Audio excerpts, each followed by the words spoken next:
Red alert! Set an intention. Go to Salon Trek.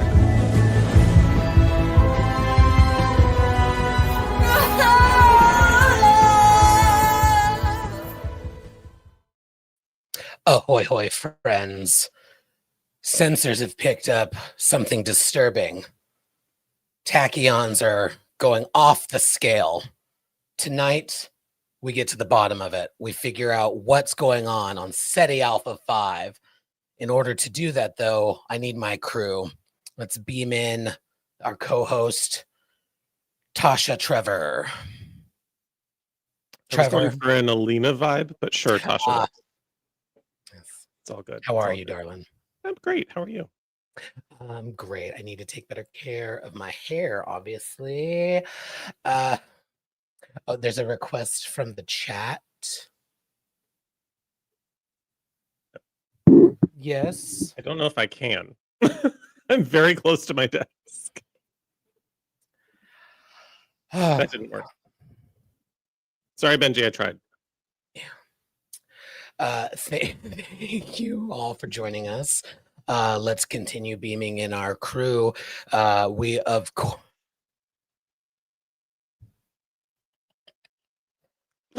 I don't know why I'm laughing. This is a very serious episode of the podcast. Let's bring Will on board, beaming him over.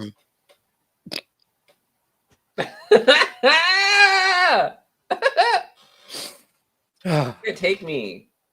It's ladies' night on the salon, so let's beam in Joanne. How you do? Kitty girls, I love it. Just us girlies. Krista, how are you?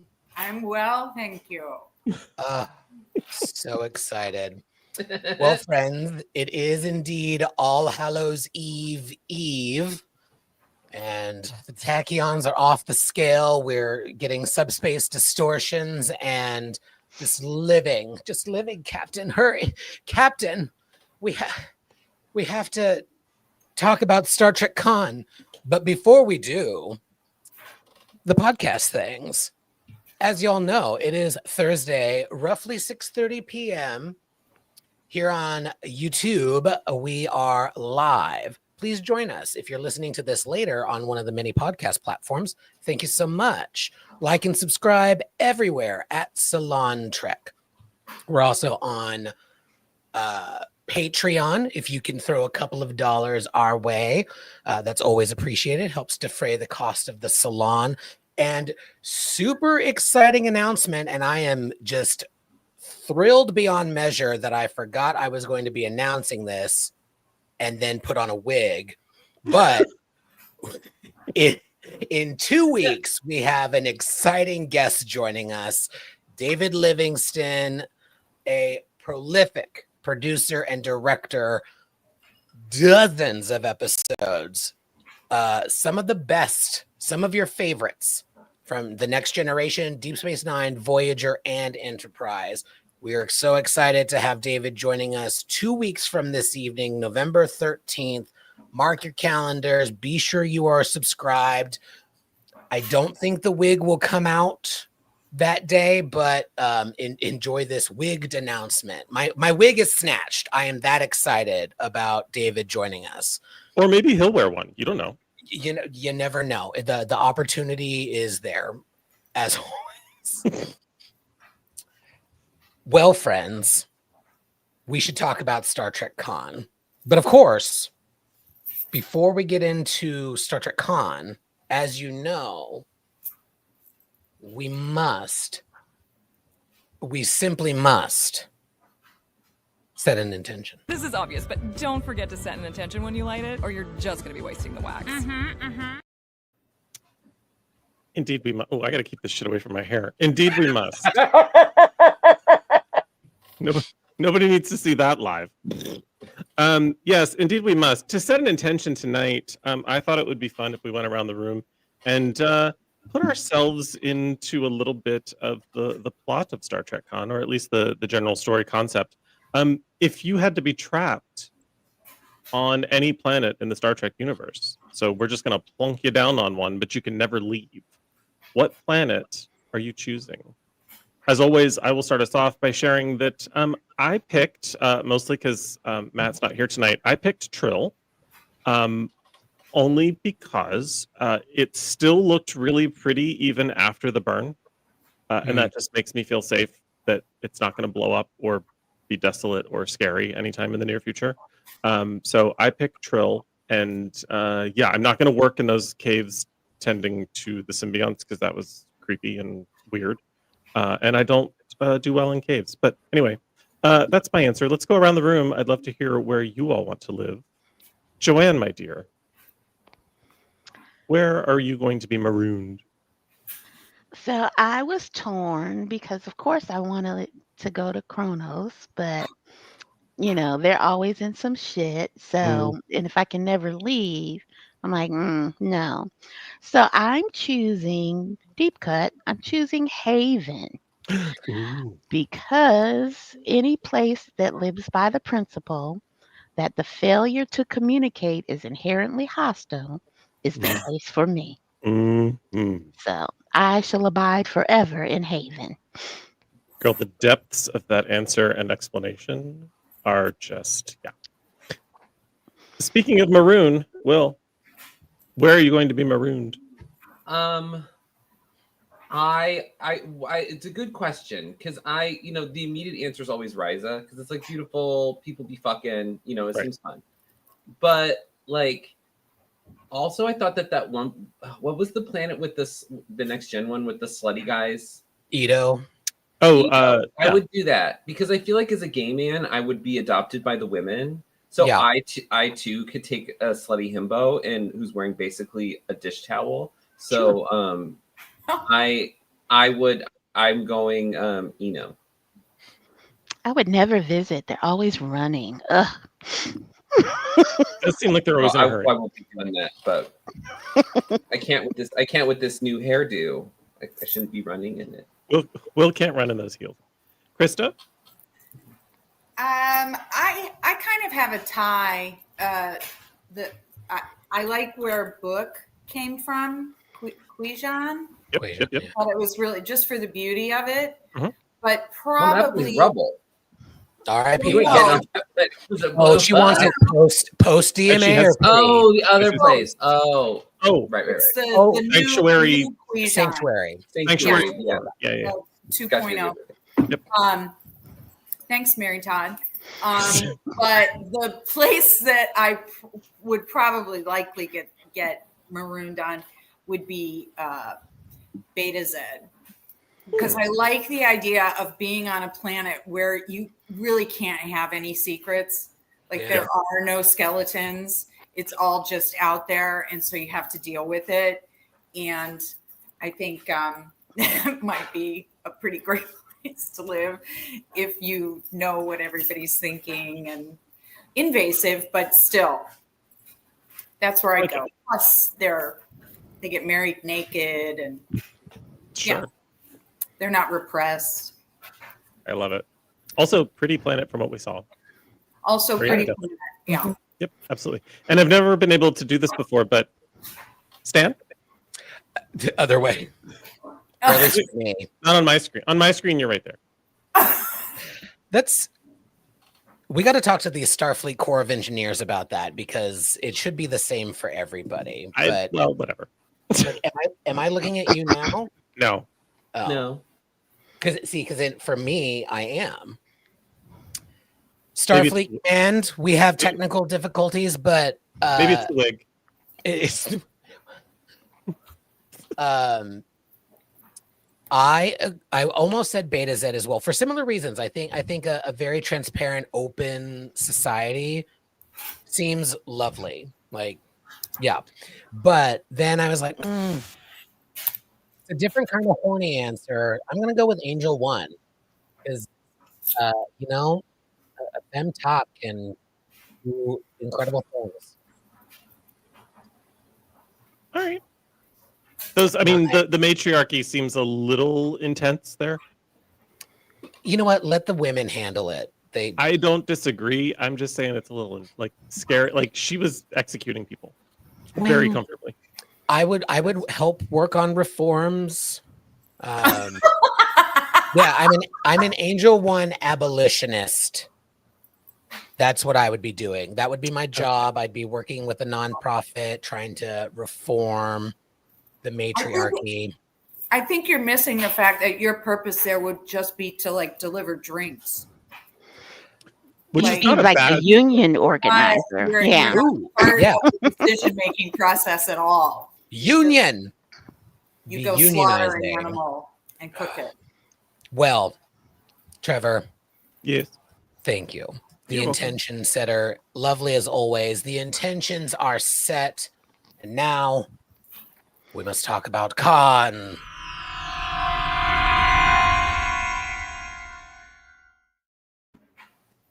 I will kick off the top thoughts section here on Ladies' Night of the Salon. I really enjoyed these last two episodes. I like that they're filling in certain gaps. Y'all may remember I had a pretty outlandish theory that I said I'm pretty sure is wrong, but would it be interesting if? And I'm glad they didn't, because it would be weird for them to retcon Wrath of Khan. But we knew Marla was a goner. I did not love the execution of it, only because there is a long history of women in media only being baby makers. I don't really think that's what's happening here. I certainly do not for the writers, the director, the performers, but in media at large, it happens a lot. And so like my hackles were up. And because we knew that Marla was going to die, the way that it happened, it was lovely that she was protecting her child. It's like, no, protect this child. I think they executed it pretty well to make it like she probably wouldn't have survived either way. So prioritize the child. It like I had conflicting feelings about it, which is a good story. It's a good dramatic story.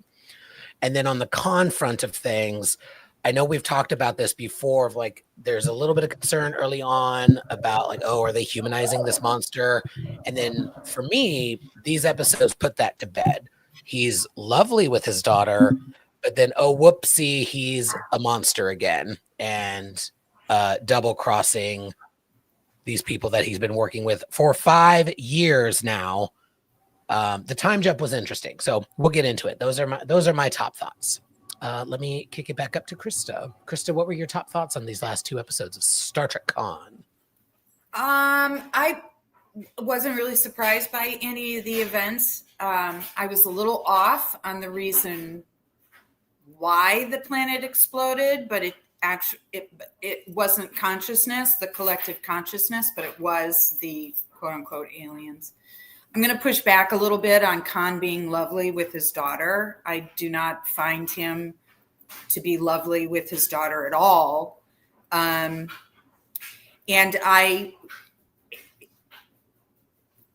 going back to something that Joanne said several episodes ago, I'm curious what your thoughts are on Maddow now. I'd like to know why she can't have the Pepperidge Farm accent.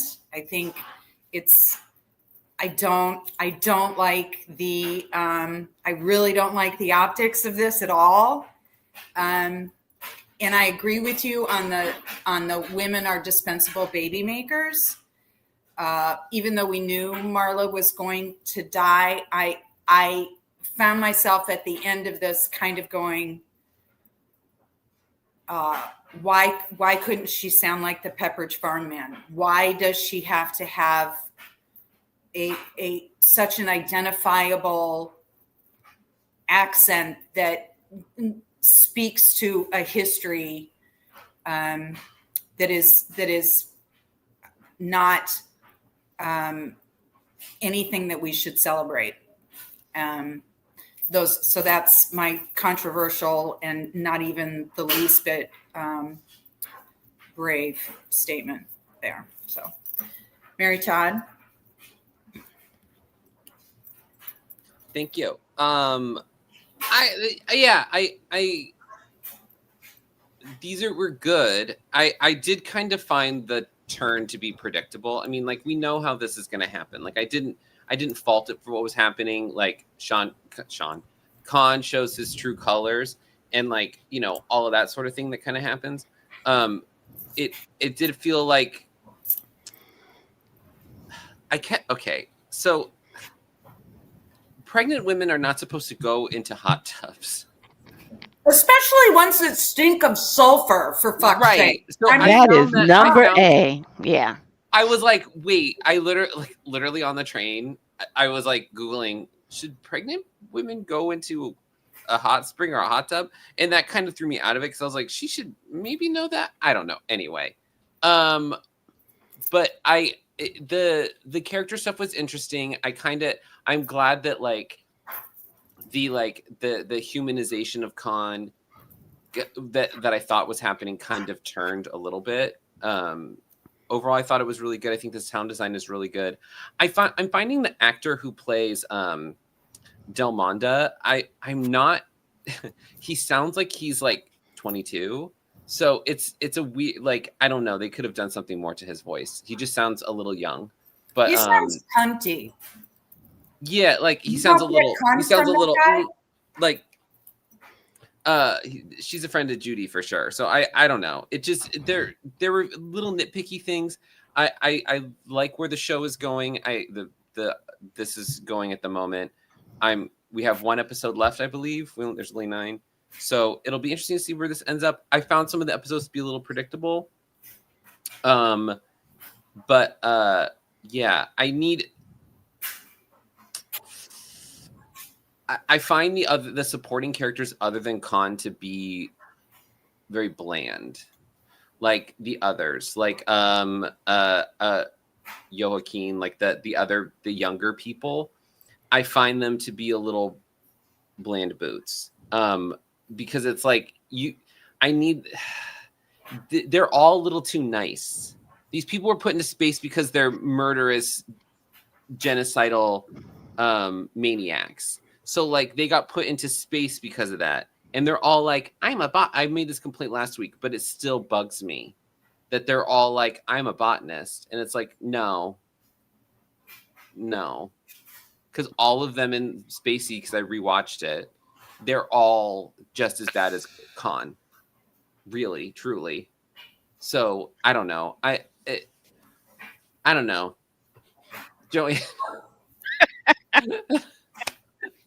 Well, I agree, and I don't know if I think this is the challenge of Trek is not really clear about augmentation and what it is and what its effects are, because underneath kind of all of this, because I think we're all responding to the same challenge, is that there's a little bit of like nature nurture conversation happening here. Because it's like, oh, you're on this planet and now we get to build this new world. So yeah, now all of a sudden I'm a botanist and I'm a astrophysicist, as opposed to I'm bent on, world domination. So, I think that's just a little bit of, we don't really Trek doesn't really know what this lore is, and we're kind of making it up as it goes along. So I struggled with these last 2 episodes for a number of reasons.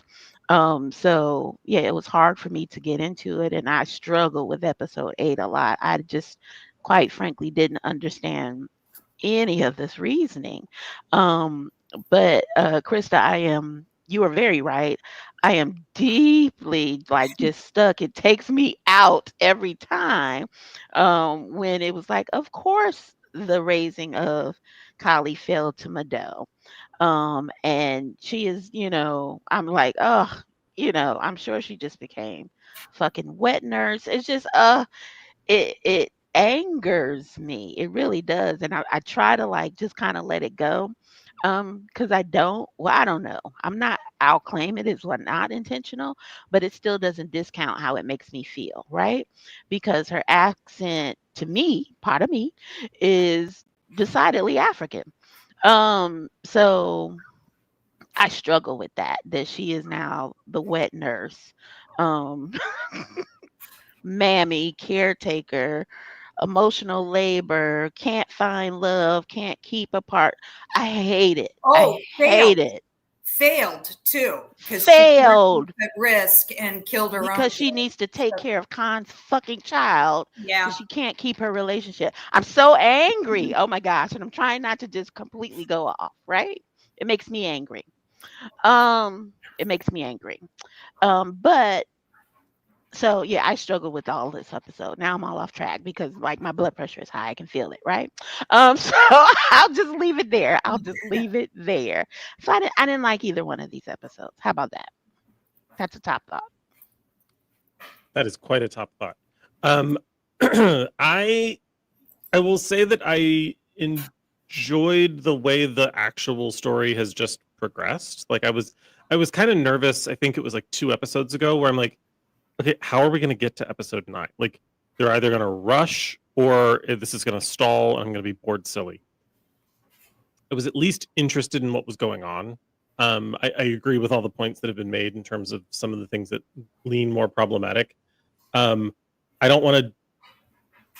I'm just going to throw out a theory. Is it possible that some of these quote unquote roles that people are falling into is indicative of Khan's rule and his society? Was it overtly racist in its structure? Possibly. I don't know. I mean, that's kind of a leap. I'm not like trying to save the show if it intentionally did this. I'm just curious because so far lots of things about this society trouble me, including the very basic everyone refers to him as my lord. Like that's just, a little bizarre right off the bat. That's just a theory. Like I don't believe or not believe that. I'm just throwing it out there. All that said, I kind of like how we got to where we are. I appreciated the time jump because I was a little concerned about how much time are we spending in basically the same, like what the first 4 episodes were all the same, like a week and a half. Like it was like, okay, how are we moving on? Actually getting the child as a 5-year-old, but is apparently developed to the point of roughly 10. So her dialogue was a little less annoying, was nice. I'm curious if the ship is actually going to leave with just the daughter and some of the aliens. Like I'm curious how this resolves. I don't know how they're going to land the ship, so to speak.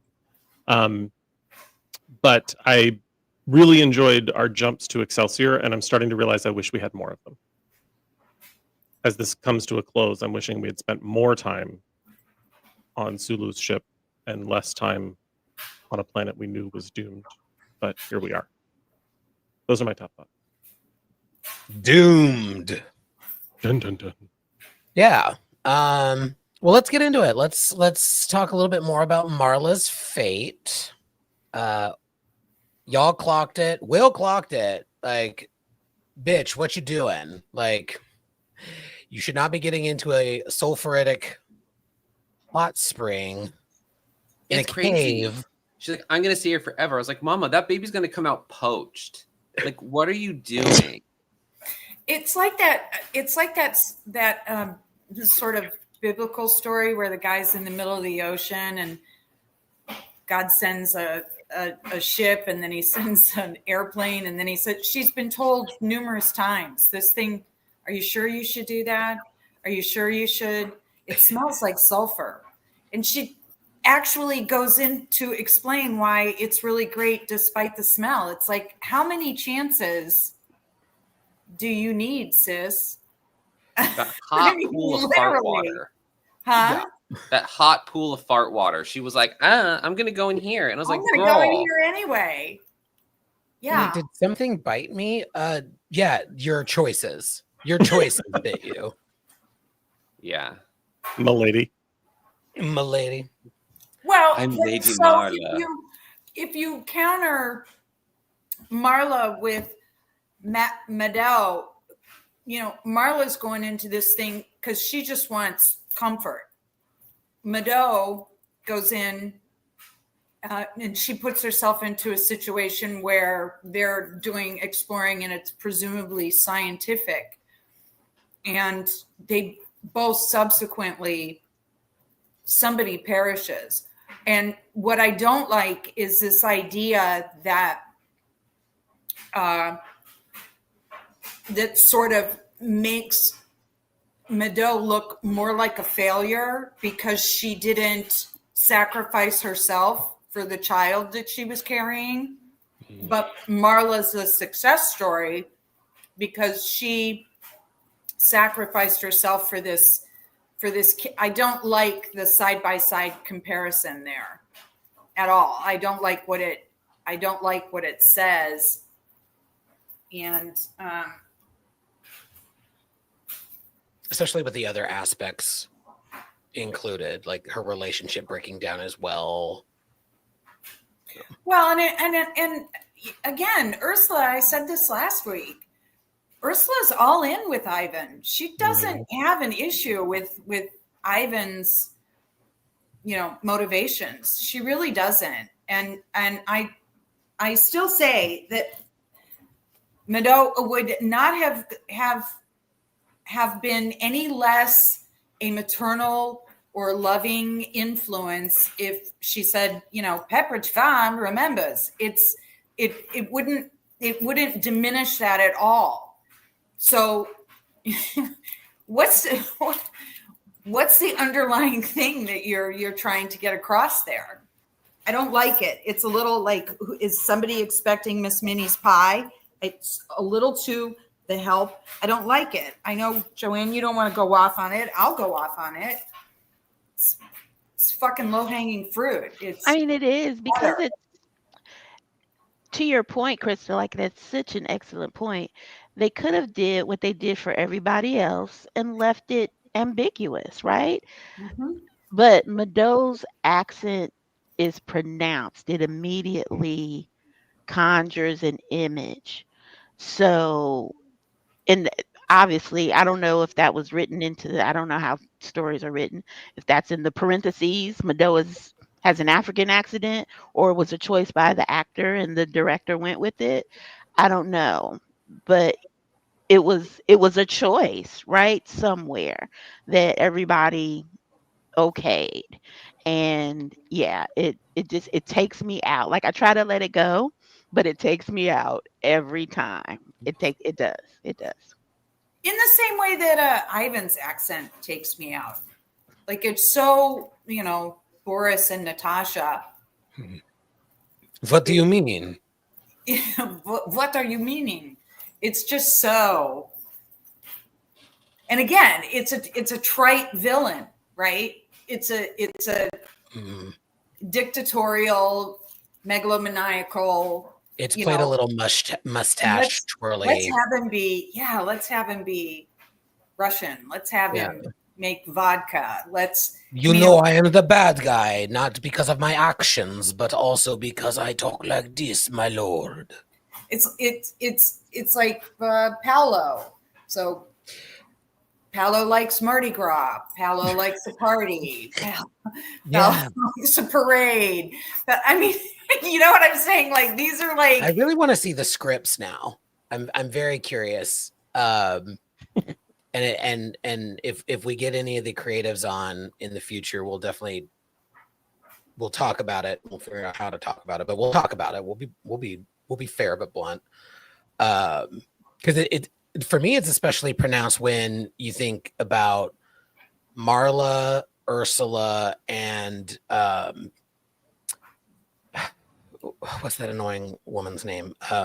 Lear, Dr. Lear. They sound so similar that it's like, okay, so like all the white ladies sound boring as hell and annoying. Marla's better than the other two for sure, but there are plenty of times where I'm like, wait, was that Ursula or Marla talking? Like it is an interesting juxtaposition. You've got these three, I'm presuming, white ladies with their monotone voices, and then you've got Ivan, and then Meadow, yes, has a distinct accent. So choices were made, And then the no one's characterizations were made. no one's Southern, no one's French, no one's British, no one Yeah. help us out here. Like Yeah. Where's the Yeah. UK accent? Yeah. Where's, But then we've got the Spanish accent. Ivan, who we Victory may is written by the victors, and therefore I want to talk about Khan, Captain Sulu, and I'm going to talk at you like this the entire time. And then Ivan, I mean, we may as well find out later that Ivan's first kill was Apollo Creed. Like, he's Right? so stereotypically Russian bad guy that I keep waiting for Bond to show up. Yes. It's true though. I'm waiting for someone to be tied to a railroad tracks. Oh, and then Right. I want Ursula to be his Natasha. Natasha Right? is They're his gonna Boris, tie right? Khan. Yeah. They're gonna tie Khan down to just behind the ship's thruster assembly. And Listen. also, is anyone surprised that Ursula and Madal broke up? Is anyone even slightly surprised? I'd like to get back to tying Khan down Well, just for a moment. I think, This I- con. yeah, I think that's fair goals. Problematic gay alert.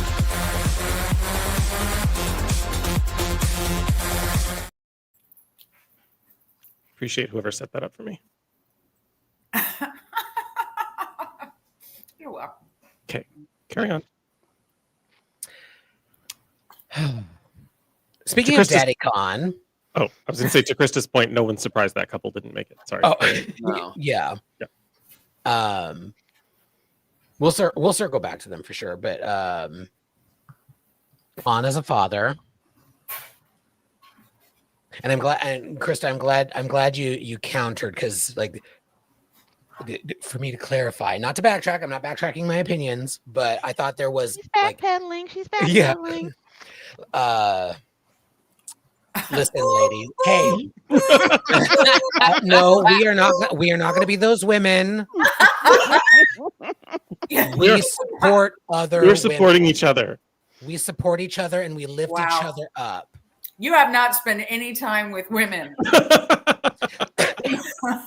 Support these nuts. I'm learning. I'm trying to be better. But I just yeah, think it's really funny that you think you're doing that, but you're really not doing that. I just think it's funny that you think that you're supporting women. I just think it's funny. That's all I'm saying. I just think it's funny. wow, your true colors are finally coming out, Mary. I saw True it in the colors. chat.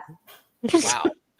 I just think you all need to Can we move not forward. do this? Just move Can we not do forward. this on the salon? Can we just not do Hey. this? Oh my god! Will, is that why you invited Stan to the theater?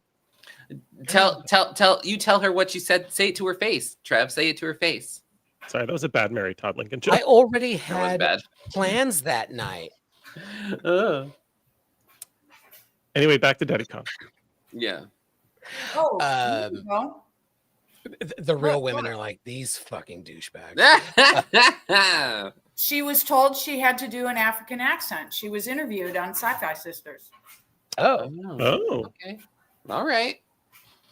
which Come through, Sci-Fi Sisters. brings choices. it to be more problematic than we thought. Choices. Oh, yeah. Yeah. Okay. Let's keep talking about them because I think this is important. Mhm. Yes. Problematic. Bad choices were made. There was also an opportunity here. Like, what if Ursula became the mother figure to Kale? Like, what an interesting twist that could have been. Like, Well, what if Ursula was the one who was pregnant? also that. Or what if Also it wasn't a woman? Also that. Yeah, What what if- about Hassan? What about Joaquin? Or What if I don't Paulo know. stopped celebrating Paolo. Mardi Gras and Yeah. And please, can we never play those songs again, ever? Which ones? The ones during the let's introduce them to music because they don't have any Oh. vocal Oh, cords. yeah. I think that's the original song for this audio drama, right? Not that one. That's the original song. That's it. That's the original. That's the That's original it. song. I kind of liked the song with the little snippet. I was like, oh, this is fun. I was about to Shazam it, and then I remembered, oh yeah, there is one original song that they did for the audio drama, in addition to the Siren of SETI Alpha 5, Krista. Yeah, I didn't think it was like a real song. I thought it was like a in the style of, I don't know, of It gave something. me like interstitial for like 90 Day Fiance, you know, and it's like a song that sounds vaguely like a song you've heard on the radio, but it's just a beat and someone. It just felt like that. When they first meet, it's like it's something to like make it seem like there's something interesting happening with him. Yeah. What's in the moment when they fly over the city? Yeah, I just find these characters bland as fuck. Like it's hard. Not that it's hard for me to.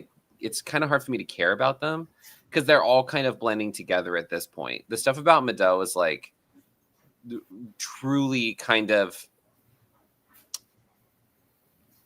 truly troubling at this point, just based on the way they've characterized her and her kind of becoming like the nursemaid. Considered and like the racial implications of that are really upsetting. Hopefully that's not how. Thank you so much. Hopefully this plays out a little differently as we get later into it, but I don't know. It just hits me weird. I just haven't had the time to like put into words how it's making me feel. It's just I'm bored with some of these people. More of them need to die. It is also worth remembering they're bad people. Like they were exiled. That doesn't make it okay. No. Well, so were the Eldorians. Yeah. Yeah. Yeah. I think the characters, they haven't expanded on them. Mm-hmm. Like initially when you're introduced to them, you're like, oh, they're all different. And you're still trying to kind of clock who they are or read them or what have you. By the 8th chapter or the 8th episode, it's like, okay, Paolo he likes to party. He doesn't really recognize authority all that much, but he's under the radar. Ursula's a bitch. Madao is a mother figure. Marla is a social consciousness. Khan is fucking freak zone. I mean, they're not really, they're becoming more one-dimensional as the series goes on. And yet still, I want to make it clear. This don't stop doing these because I'm finding the characters to be somewhat one-dimensional towards the conclusion. It's also a fun way of doing a Star Trek story. Like, not to repeat what I said episode 1, but like to kind of piggyback off what Krista's saying. Like this, I think, is the solution to that really niche, like limited series that lots and lots of fans want, but those lots and lots of fans add up to like 110 people, and Paramount Plus is never going to approve anything like that. Like Paramount's not going to greenlight Legacy. every little. What'd you say? Legacy. Or any like there are any number of like, oh, I really want to know what happened to that character. This is a great way Trek, of like Mr. Mott. Yeah. Exactly. I would listen to Star Trek Mott. But nobody's ever going to produce it. You know what I mean? Like this is the perfect way of giving us these little niche stories that only hardcore fans really care about. We're going to do an audio drama next year. Don't you worry, everybody. I think we should do one of those Real Housewife cruises where we just argue about things we've heard about each other and throw glasses. You guys can wear what happen if we did a live salon. Yeah. That's why we haven't done one. Bitch. Sound off in the chat. Would you come to a live event?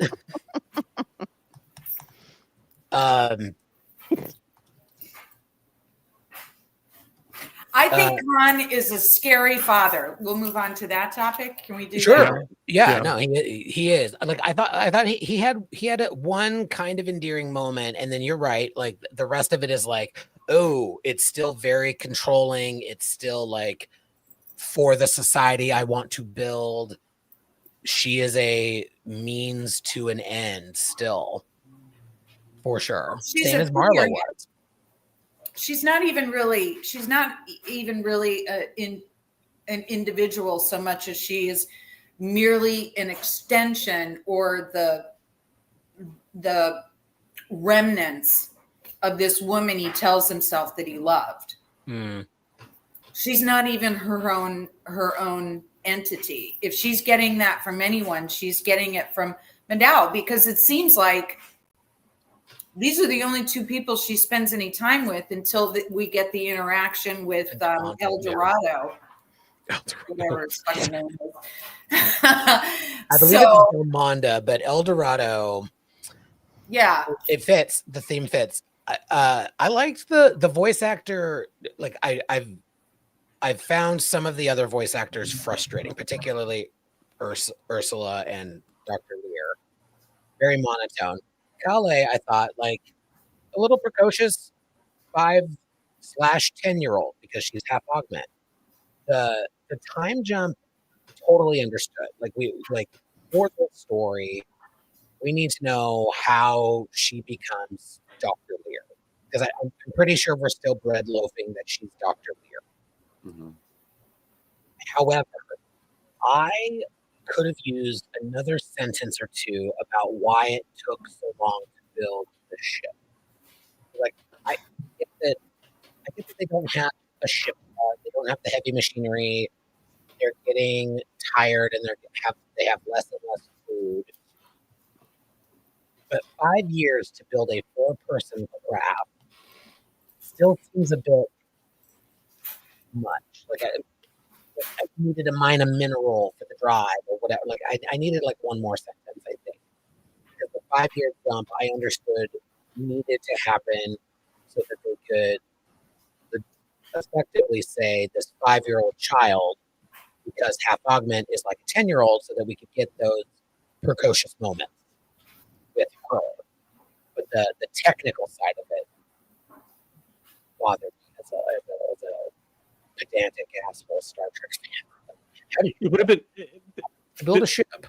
There was a really easy out too, with like the drive that they employ requires some sort of build up or something. Like there were a couple of opportunities for that to make a little bit more sense. It's been solar charging for 3 years, yeah. Or even something that has to do with the gradual destruction of the atmosphere or polluting of the atmosphere. Yeah, something. So Delmonda reveals the least juicy secret of all time. Krista called it.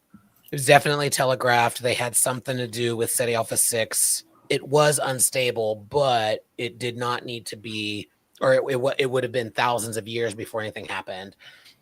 It was not their consciousness, not their beaming into the brains, but their warp drive, their version of warp drive. That also kind of bothered me. It took them 5 years. Like the way that they have been set up is like very open and transparent, but not this one obvious secret over 5 years. I don't know. I get it. Again, we needed the 5-year jump for Kale. There was It reminded me a little bit of the Lower Decks episode where the transporter timey-wimey stuff, the Tendi and Talin ended up and Mariner ended up on that planet for like a year or two, and most of that time Tendi was being weird. Like it would not have taken her a full year to come to terms with Talin. She would have it was weird. So it kind of felt that. It was just weird. Delmonda was weird. El Dorado was weird. Y'all's thoughts?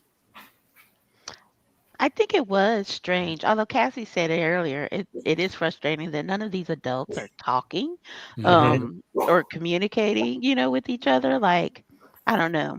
But because I was wrestling with that too. Like, why would you wait all this time to kind of share that? But I'm gonna say that it was because and why we had to have Ivan go off and kill that person. Because Khan made it clear in his first kind of conversations with Delmonda that oh no, I would have killed all of y'all up if I had your power. And then so I guess maybe they were afraid that, they would tell Khan and he would just kill them all up before they built the ship. I don't know. But once the ship was built, I don't know. I think maybe Delmondo was trying to protect his people from just getting randomly slaughtered prematurely before they could build the ship. Yeah. I don't know. I also was wondering, I was just like, oh, I'm sure some Star Trek nerd will tell me. Because I was like, how long did it take them to build the Zephyr Cochrane ship in First Contact? That was also like a four-seater. And I remember Lily saying she had to scrounge around, but she was scrounging for years because of materials, right? To get up enough titanium to build the whatever she said. So I was like, oh, well, maybe that's also at play here. But to your point, Stan, they could have, I think, explained that a little better. And that's, I guess, what I felt about a lot of these plot points. Like, I got it, but there was a lot of, I had to make some creative leaps to say, okay, I guess they meant this, or they were implying that, and that kind of, sometimes I'm okay with that. But I think because I was already on a spiral about my dough, that I was just like, fuck both of these episodes, right? But yeah, I don't know. I think you bring that's up a good why. point. You bring up a good point as always, but this time it's making me wonder about, like, this is an audio drama. It's not a streaming show. Like, we know that some things with the TV shows that we've watched get cut for time, for commercial placement, for clarity, any number of reasons. Like, deleted scenes in movies are a thing. I'm very curious now, what, if anything, was cut from these? Like, did they have a mandate? You must come under between 33 and 36 minutes, or like what were those guidelines? Because I would think they might even have a little more freedom, but because of their experience, the writers in this, and even Nicholas Meyer as the original story creator, might have been thinking I know he was thinking episodic. So maybe his general outline was around 42 minutes and then got pared down for clarity or whatever. Because I do feel like a couple more minutes in a few of these episodes could have added to some of that. And because it's an audio drama, because they have the time, they have the space, I would think, because the cost of doing this is, I can only assume, not 10 million per episode, the way a streaming Strange New Worlds episode or a Disco episode is.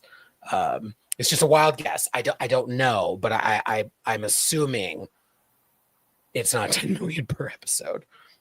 But see, that kind of begs the question. Like, I'm confused about a couple of things. One, for the last 5 years, then they've been living underground in these caves. They haven't been on the surface. Okay. So that becomes clear, but it's not like that seemed really sudden to me. I understand that in the previous two, they were talking about it, but now they haven't seen the surface for 5 years, and they're going to blow a big hole in it and shoot a ship through it. And everybody's going to go live on the surface again. I think. I think what they miss in sort of clarifying how these things are happening and how these things are going to happen is because they waste time, or what I consider to be kind of a confusing waste, or just sort of a redundant exercise. The entire conversation about what they're going to name their daughter. Like, is it Penelope? How did we get to Kali? Like, what were the arguments about Coleridge versus Wordsworth versus, it's like, I understand you're trying to develop some kind of, I don't know, meet cute, cutesy little thing between the two of them. But there's like whole elements of this story that's just like, why are we are not getting anything, we're only getting reactive from El Dorado and the gang. We're not getting anything from their perspective. right? It's only reactive. So, and I guess it can't be any other way because it's these audio logs. But I sort of would like to have spent some time with the El Dorado and the gang. I would like to have, but we went from here they are, and now I'm not lying. I'm just not telling you things. And so a lie isn't a lie unless I actually state the words, and I've never been any different, and blah, blah, blah. And to me, it's like, you guys are a higher consciousness. There's no way they didn't know Khan wasn't keeping things secret, that he wasn't running.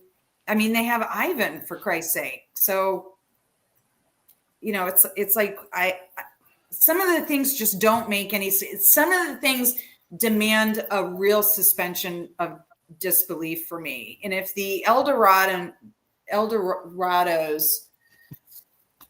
the El Caminos are so powerful that they can speak. It's a great car.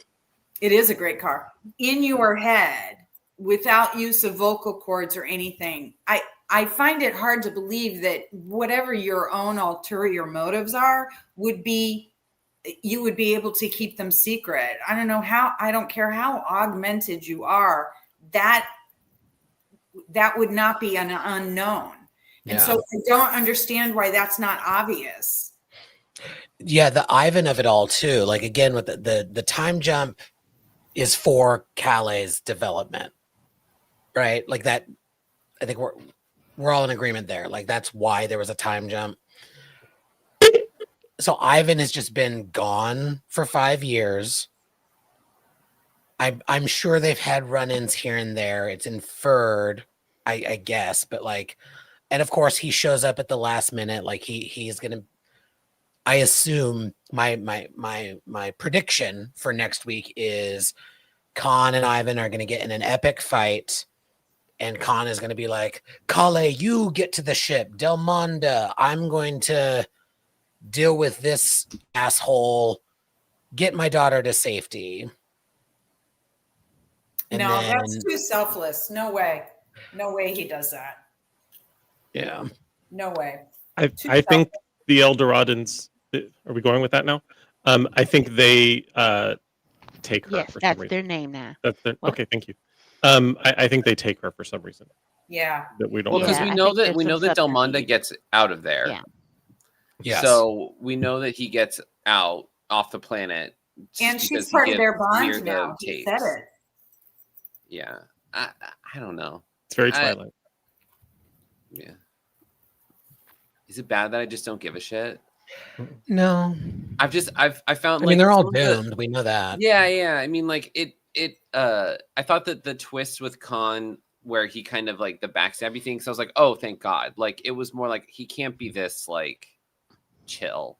Like, there's no way he's gonna send El Torino up with or Del Taco, whatever their name is, up with I think that's it. Del Monte Prune Juice. They're not. These are gonna send them with his daughter and like 2 other people to go whatever. Like, there's no way. Well, happen. She wasn't part of the original crew, was she? It was right. No. There was like a thing they were gonna live on that pod. They were gonna live on the surface. Yeah. So like, yeah. But, so I yeah, that whole. But I'm glad that the double cross, all of this is happening, because I was like getting real sick of him being kind of nice. I was sick of it. I was like, can you just be like drop have the other thing drop, the other shoe. How awesome will it be if, and here's my total dark prediction. How awesome will it be if they find Marla's pod and the kid is in the hidey hole? They find the kid's bones in the hidey hole. In the what? Dr. Lear finds the kid's bones in the hidey hole. And Lear isn't related to any of them at all. The only actual twist that would be surprising. I'm just saying. Now, I'm sounding too bitchy. I'm really enjoying this. We're all really enjoying this. No, I think it's great. It's Yeah, no, it's fabulous. Because now it's with that wig on though.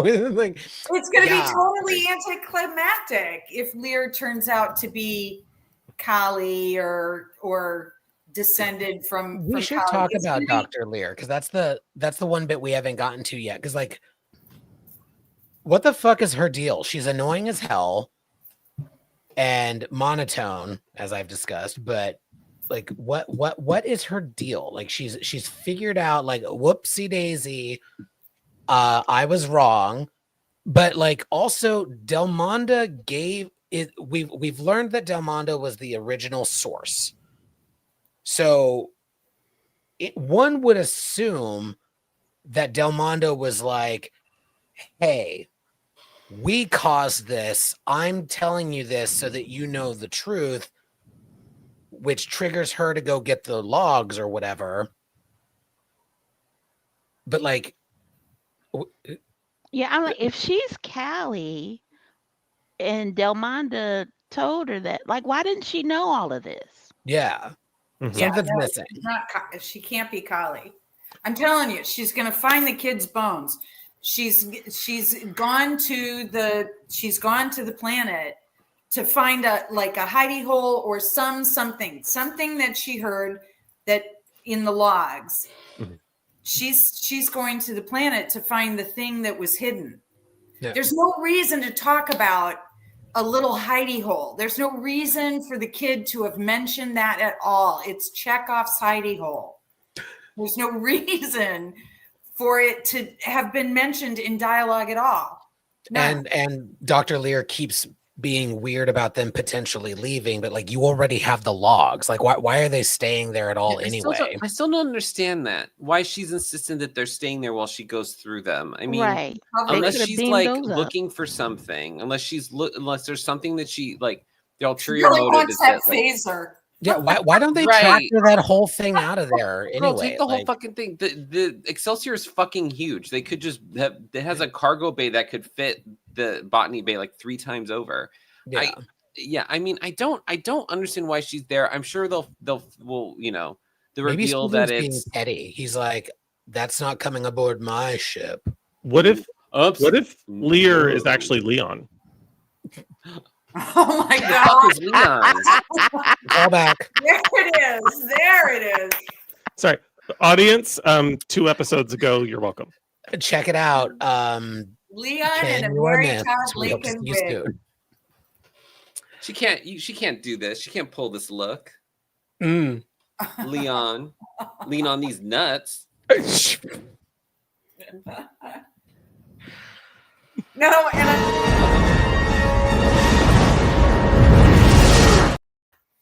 and could I go and retrieve her? It's like, yeah, make it damn quick.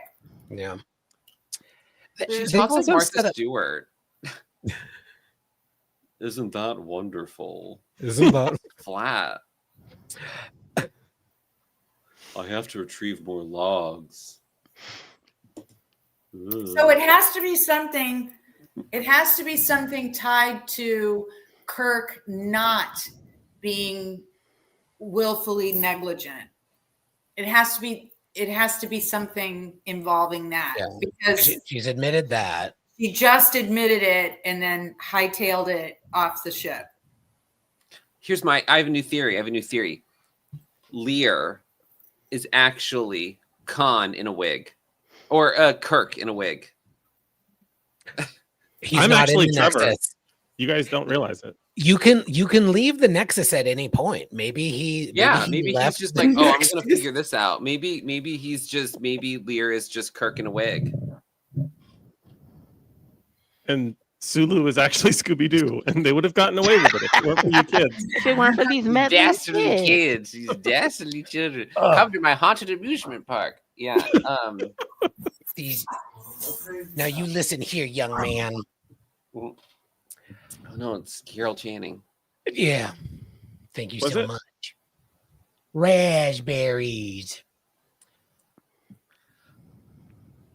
Trevor, I think it's time. Is it time? I think it's time. Let's land this ship. Let's land it. There was one problematic gay alert. You're welcome. There was one explosive saucer separation. Technically, okay. So I hit 3 for Stan's bad impressions, but one of them was really good, and so I don't know Carol how to Channing? that. Not that one. Oh, I which one was gave. good? Sorry, I'm throwing you off. You've never said one of my accents was good before, so I got I excited. know. I know it's going to be a mystery, and you'll just never know. You'll have to watch this episode back several times. Oh no, a mystery. I gave 10,000 bonus points to Krista for loving the El Camino despite struggling to love El Dorado. And I gave her an ice cream Snickers bar for choosing to explore Chekhov's hidey hole.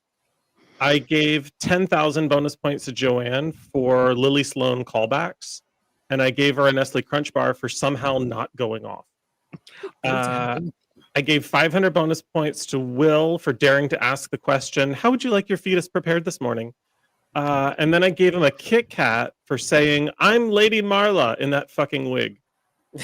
You're welcome.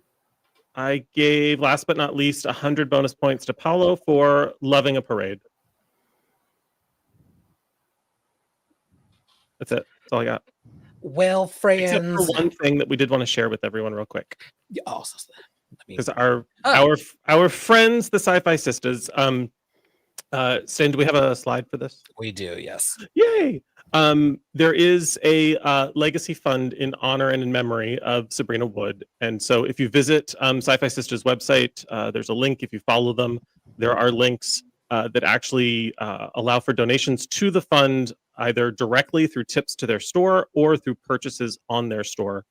There are some lovely tributes to Sabrina on the store. I'm looking forward to getting a sweatshirt and a t-shirt shortly. But yes, please visit in support of the sisters and in support of Sabrina's memory. Thank you, Trevor. And thank you all for joining us. Thank you to our good friends in the chat. It's been nice and lively this evening, as always, and we appreciate it. Thank you. We will be back next week to discuss the final episode of Star Trek Con. It's coming to an epic conclusion in just 1 week. So get excited. And again, also excited, in 2 weeks, David Livingston will be joining us live for an interview to discuss his work on a whole lot of the Star Treks: Next Generation, Deep Space Nine, Voyager, and Enterprise. So get excited for that. Like and subscribe at Salon Trek everywhere. And until next time, friends, live long and prosper. Happy Halloween! Happy Halloween. All hands abandon ship. Proceed to the nearest evacuation zone immediately.